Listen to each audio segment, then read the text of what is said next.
involved na congressman dyan, si Saldico.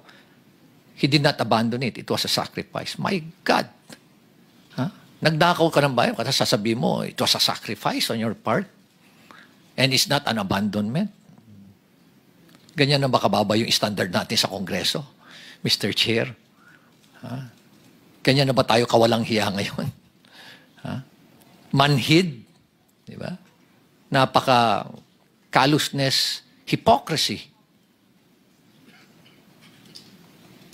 At nakaka-insulto sa mentalidad natin Pilipino. Tapos meron din sa Senado na akala mo santa. Yun pala, may insertions din. No? May insertions din pala. Tapos dinideny pa niya na may insertions din siya. Nasa dokumento nga di ba? Kahit pa sabihin natin na legal yung pag-insert mo, may insertions ka pa rin. Ngayon, ang takbo ngayon, magdependehan na lang kung yung mga insertions mo naging ghost project ba. No?